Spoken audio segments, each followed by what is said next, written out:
What would happen if the greatest sorcerer, the man hailed as humanity's strongest, became the very threat he swore to destroy instead of remaining its protector? Would the Jujutsu world stand a chance against Gojo Satoru if he turned evil? Could Gojo, with his unmatched power and limitless technique, rise as the ultimate destroyer of humanity? What if his descent into darkness altered the fate of the entire world? Well, I found 3 theories that could explain what would happen if Gojo turned evil. Let's begin here. Gojo's brush with death doesn't lead to enlightenment, but to a profound internal crisis. Gojo's faith is shaken when he meets Toji, who looks like a mere human, but is actually very smart and sneaky. Instead of coming up with a new plan, he starts to think about what power and weakness really mean. Knowing that he's dead makes him even more proud, and makes him hate people who he thinks are weak or not good enough.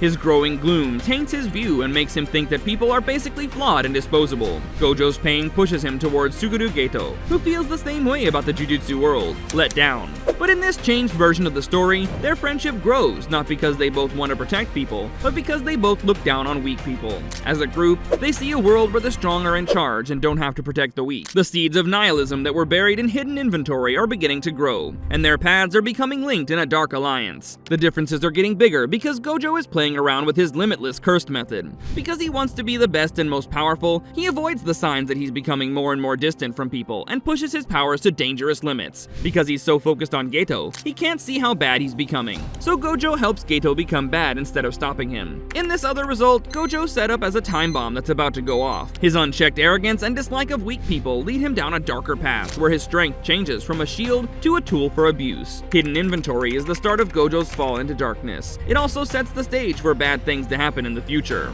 That's only one of 3. In this second theory, Gojo Satoru is always sure of himself because he knows he can protect the people he cares about. He has a special emotional link to Yuji Itadori, Nobara Kugisaki, and Megumi Fushiguro because he taught them. What if, though, trust and relationship were suddenly broken? This idea looks into what happens after a terrible task where Yuji and Nobara die, which breaks Gojo's will and sends him spinning into darkness. The event happens in the middle of a tough battle against strong curses, when Nobara faces Mahito. A cursed power hits him in a very painful way. Her dead body falls and her face is hard to recognize. Yuji lets Sukuna fly off course because he wants to save her so badly. He gets ahead for a short time, but in the end, when he gives up to wipe out the curse, it costs him his life. The war is over and the bodies are taken back to the morgue at Jujutsu High. Gojo is left to face his final failure.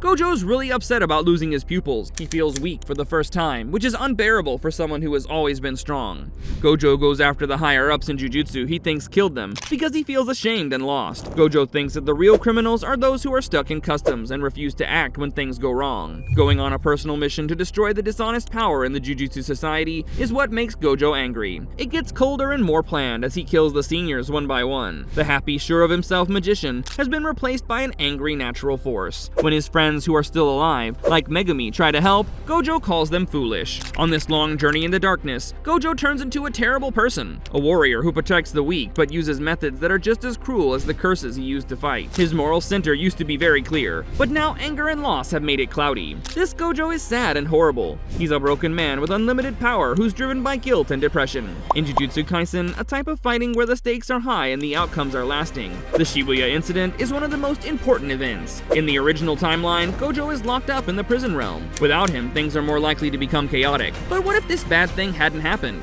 So what would happen if Gojo disobeyed the prison realm, or ran away from it, even if it cost him something terrible? This other world looks into Gojo, who's no longer the calm and strong sorcerer he used to be, but a broken and unstable person who's been through a lot. Going against his nature in this terrible way turns Gojo into a random cause of destruction. You can't say enough about how badly Gojo would be hurt by this. For someone as perfect as Gojo, being held back, especially by something as solid as the prison realm, could destroy his mind. His close call with death would affect the core of who he is, going beyond physical feeling. Gojo's sense of right and wrong and his belief that he can protect the people he cares about would change into something evil and hard to recognize. Shibuya's violence, his kids were in danger, allies were killed, and the system he was fighting for was falling apart, could make Gojo lose it all and go crazy. If Gojo was crazy, he wouldn't care about the side effects at all. Shibuya could be destroyed if he used his great power without any moral limits or checks. In the gunfire, curses and people would be killed and buildings would fall. Based on the idea of protecting the weak, the person who used to be brave might think that people in general general are not worthy of redemption.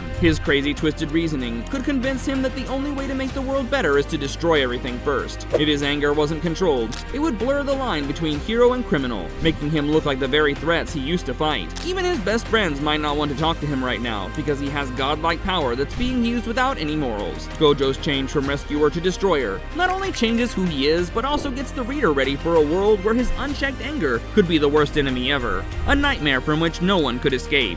Now let's look at Theory 3. In this last idea, the bond between Gojo and his students has always been a central theme in Jujutsu Kaisen. Gojo doesn't just teach his students magic skills, he also wants them to believe in themselves and a better world. But what happens when that relationship breaks down? What if Gojo's descent into darkness makes his students, the ones he taught, supervised, and watched over, turn against him? This point of view says that loyalty, love, and ideals all come together in a terrible ending. Gojo's fall would not happen by itself. Some of his friends, like Yuji, Megumi, Maki, Yuta, and others, would see him slowly fall apart. Their guide, who used to be perfect, would lose touch with reality, and he would act in a more random and harmful way. In the beginning, they could argue with him to try to get back the guy they used to admire. But Gojo is clearly not like other kids, because he wants to change the world more and more. He's too big of a threat to ignore because he doesn't care about people, is arrogant, and is sure he is in charge of everything. When Gojo met his students, it would be a very emotional fight, one that was as much about values as it was about strength. People like Yuji, Megumi, and others stand for hope, power, and the belief that strength should be used to defend, not attack. In his crazed state, Gojo could say that the earth can't be saved, and that a new, fair order can only come about by destroying everything.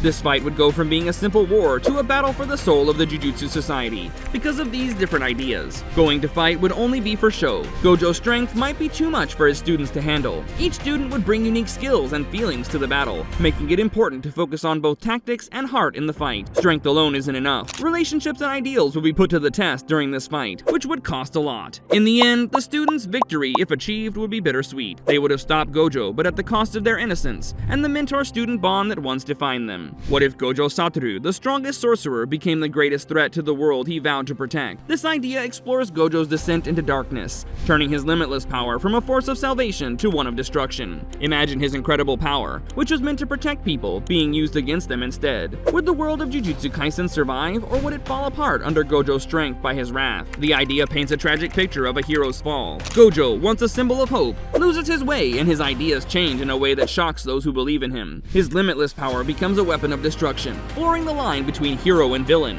Gojo's transformation is a reminder of the thin line between savior and destroyer. His journey becomes not just a battle of cursed techniques, but a fight for identity, values, and the fragile hope that even the strongest can falter. So that's it for this video. If you like it, you can now watch this other cool video that's appearing on your screen. Go ahead and click it to see.